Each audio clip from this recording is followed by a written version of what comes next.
The Story of Final Fantasy XIV, Episode 1. Welcome to Eorzea. The Final Fantasy series is one filled with heroic adventures, unique characters, climactic confrontations, fantastic environments, and incredible music.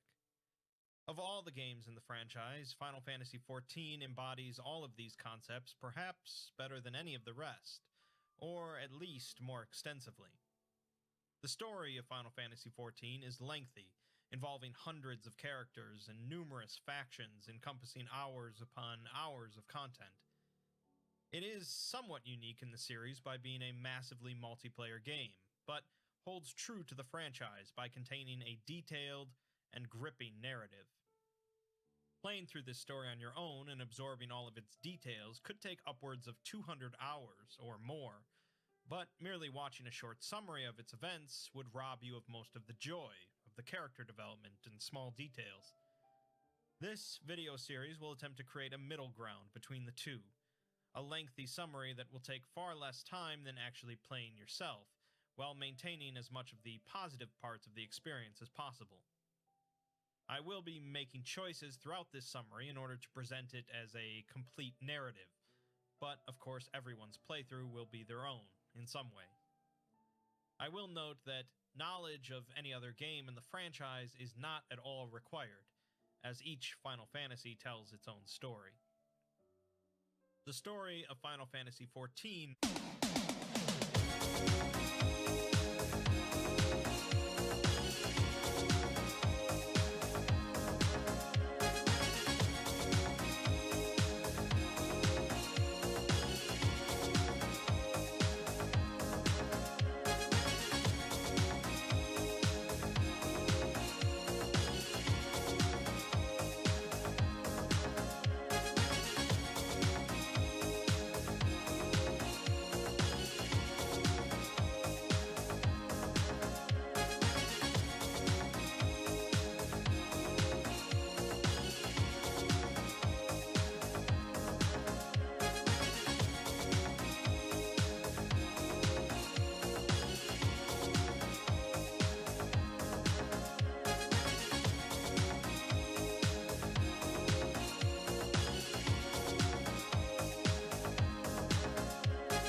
Alright, ARR shit.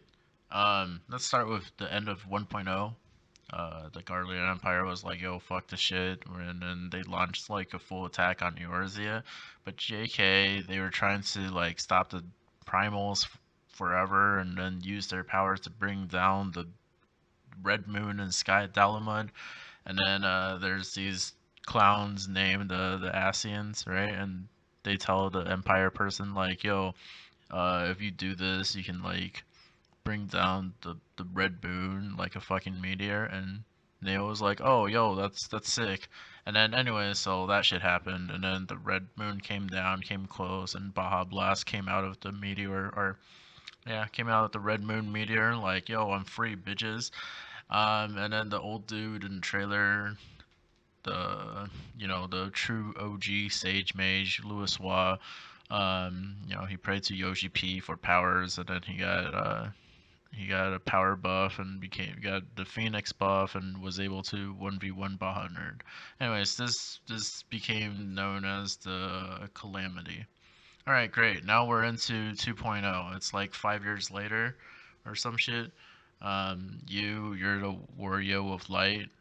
You were chosen by the big crystal mommy milkers Heidelin. And then you got some like Game Shark shit installed in you. Like you can't really die or some shit. Anyways, so you do some of the early MSQ stuff and do AK like heroic deeds. like attuning to the Aether Rite in one of the 3 starting cities, a group of people called like the Toyota Scions, they reached out to you and they're like, oh, we're trying to keep peace in the land between like the beast tribes and whatnot.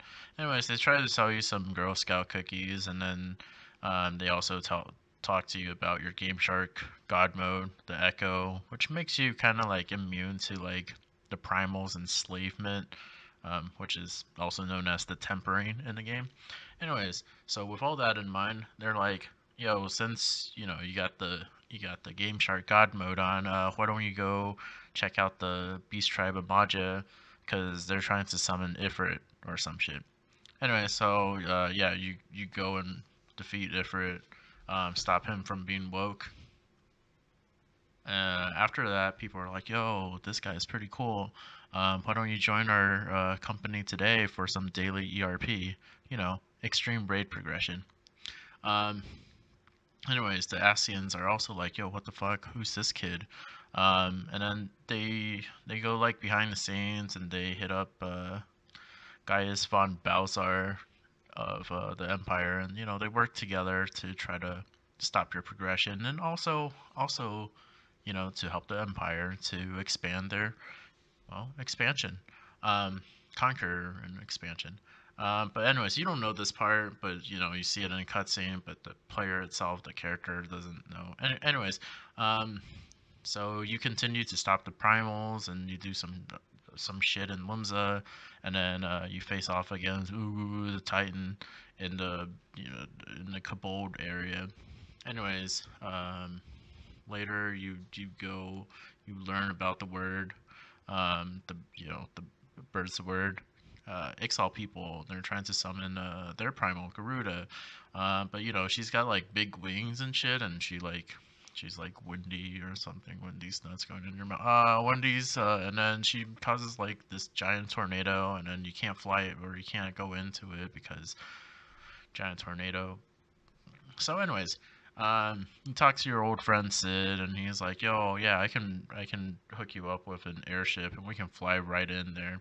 But the tornado too strong. Sid airship like crashed in the frozen lands of Coerthus, and then there you do some you start building a rapport and relationship with like the Ishgard Elves people. Anyways, Sid manages to fix up the airship, and then you go in and fight Bird Bitch. But then after you win, right, Gaius of the Empire just shows up, and he's like, yo, y'all weak as fuck. The previous beast tribes of Maja, Kobolds, and Ixal, they all get their panties in a bunch, and then they summon their primals, and then Gaius like brings out his new dildo and the ultimate weapon, and then the ultimate weapon like absorbs all 3 of them to become Endwalker Summoner. And Gaius is like, yo, I'm gonna use this new toy to take over Eorzea. Anyways, you with the Scion homies and all 3 grand companies like start to team up and gangbang different strongholds in Eorzea to to slow down Gaius's expansion and conquer. Anyways, here you also find out that this Asian dude named Laha Bread was behind the scene, and what's even worse, he's able to take over bodies, and he took over Thancred's body as a spy. You go to the final castle to save Princess Beach, aka Thancred. You manage to stop Gaius and his new toy with the help of Big Crystal Mommy Milker's Blessing of Light. She gives you a sword to like stab Thancred. It's like a sword of light to stab Thancred, and it releases the darkness, Laha Bread inside him, and so forth. Anyways, that's the end of base ARR.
Alright, cool. Now we're into patch 2.1. You guys, you try to find a new home for the Scions and more donuts because it's like more neutral territory. Because, you know, after the shit with Gaius and Ultimate Weapon, they're like, oh, yo, these guys are pretty sick, and it's not really a hideout anymore. Everyone knows who you are and where you're at, so, you know. Anyways, while this is happening, the Mughals like start shit stirring and the Black Shroud, and then they summon their God King Primal, I guess. But yeah, anyways, you go take care of it, you know. Anyways, after you do this, a new Ascian shows up, and then he introduces himself to Minfilia, stabs her with, like, wait, that's fucking rude. Why? Like, you're just gonna show up like, yo, my name is Elidibus, and then just fucking mugs her. Anyways, but you know, she's okay. Anyways, on to the next patch. Patch 2.2, the fish people, Sahagins, are like, yes, Aether. And they summon Leviathan, you go on a boat, you jam out, and you fight him, and you know, it's crazy. People are still wiping to this in Unreal in 2021. This shit came out like 10 years ago. Anyways, but because he stopped the Empire before from advancing onto Eorzea, they got kind of angry, so they start to like strangle their other conquered lands, and they like really choke out and start slaughtering the people of Doma, which is like some far east shit, kind of like a pseudo Japan. And then this ninja girl named Yugiri, she like escapes, and then she comes to Eorzea, and she's like, yo, can you guys help me out, like we struggling. And then but at the current time, people are like, oh, we're trying to recoup, so we can't give you any military support just yet. But yeah. So now 2.3, Alpha Nerd was like, yo, I'm gonna start my own company for peacekeeping and protecting Eorzea, known as the Crystal Braves. And then he kind of used you as the poster boy slash girl slash them, you know, to recruit people. Anyways, a new primal was summoned because the sylphs were like, yo, we feel threatened, and then so I don't know, they summoned Ramu. Ramu's like, yo, we can chat as long as you beat me. And then you beat him, and he's like, alright, I'm out. Right, he pieces out. One of the Scions named Urianger, he came up with this crazy theory, whack-ass theory, that the Ascians are not really immortal. Like, when they die, they kind of just return to their home point. So he's like trying to figure out how to stop this flow and kind of trap the Ascians. And then maybe you can like take care of them. Alright. Patch 2.4. Ninja was released in the end. That's it. Oh, yeah. Oh, story. Right. Okay. So some random NPC named Elaine revealed to be like a triple agent for the Empire, the money terrorists of Ul'dah, and also dragon worshippers. She also tells us that the Empire has like a new successor. The old one died because of age. He was like 180 something. Anyways, you learn the truth about him in Shadowbringers. Anyways, the new Emperor person is his name is Varys Zogalvis. He's like the grandson of the original finder of Garlean Empire. Speaking of dragon people, this sexy elf dude named Amaric of Ishgard, he reaches out to you, and he's like, yo, can you help me with the leader of the dragon worshippers? Her name is Lady Iceheart. And you confront her, and she tells you her plan. Her plan was to summon Shiva, you know, the old ancient Shiva. She was strong enough to take on a true beating and fucking by a dragon. She said that this was the only way to end the Dragon Song War, you know, the AKA the Heavensward shit. And then, anyways, during this time, Moon Brita from Charlea comes to help out her quote-unquote friend Urianger with the Ascian trap, and also from helping Ophelia to trap down the ice bitch. Anyways, afterwards she does help you, and then you fight Shiva. Iceheart is like, yo, if you want the truth, you should go seek out Dragon Papa Megarstormir. And then, anyways, Amaryk's like, yo, thanks for helping us with that Iceheart mess. Anyways, look, we're already in patch 2.5. No, so fast. Anyways, so at the start of this patch, this dude in the Crystal Braves tells you that he's heard some shit, and there's like corruption going down in the Braves. Anyways, other peeps in Mordona tell you that there's some dragon shit going on, and tell you that maybe you should go check out Megarstormir. And then you go through Keeper of the Lake, and then the whole Dragon Papa is like, yo, yeah, I know you. You're big Crystal Mama's chosen, and he kind of takes your blessing by Big Leg Crystal Mama away, and so that you can view the world yourself, unclouded. Sure. Anyways, he becomes a small dragon and he follows you. Nice minion. Anyways, you go back to Mordona, and then you get ganked by a new Ascian named Nabrialis. He talks some weird cult shit about the rejoining, which you learn in Shadowbringers, but he was going to use Tusamadi, the broken staff of the old Sage Mage back from 1.0. He said like, oh, you know, it's got so much power and all that jazz. Anyways, you and Moonbreeda like face him and you defeat him, and he's like, lol, you can't kill me, I'll just respawn at home point. But Moonbreeda like sacrifices herself, and you're able to trap the Ascian in a crystal and stab him with a sword blade through Moonbreeda's sacrifice. And now everyone's sad. Breaking the sadness, Alfie Nerd is like, yo, let's go help the Ishgardians and stop the dragon's assault. And you do that, you do Steps of Faith, easy peasy, great, you're almost done. And then some small side shit, you try to help Tataru, you know, honestly, she's better as a character. She did a great job. Combat, not so much. And then you also get some info that the Crystal Braves have been bribed by, like, the money terrorists of Volda. And then here comes the long cutscene of ARR.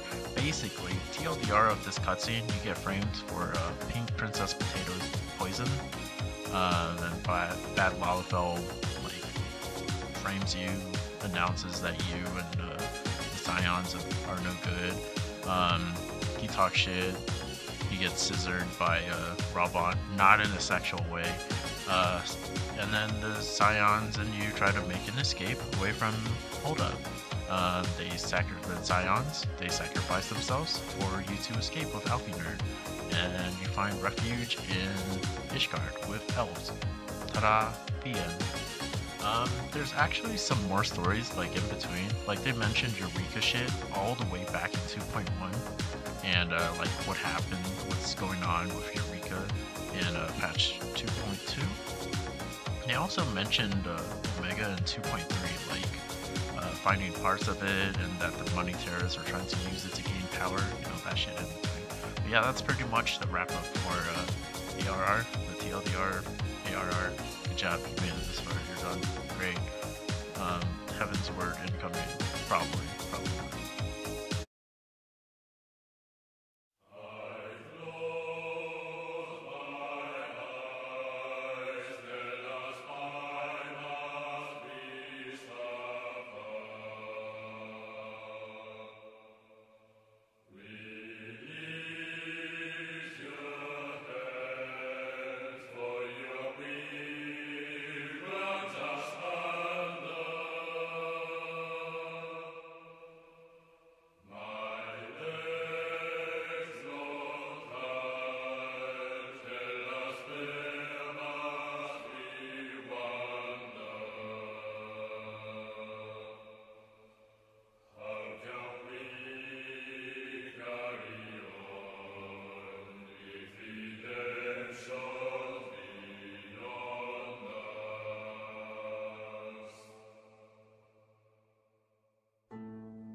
To all of my children, to whom death hath passed his judgment,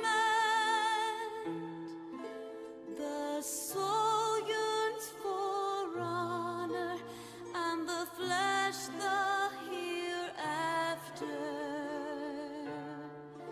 Look to those who walked before, to lead those who walk after.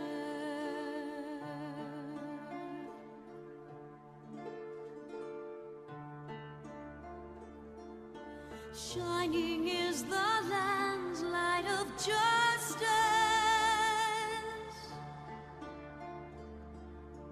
Ever flows the land's well of purpose. Walk free, walk free, walk free. Believe the lamb's alive, so believe.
control.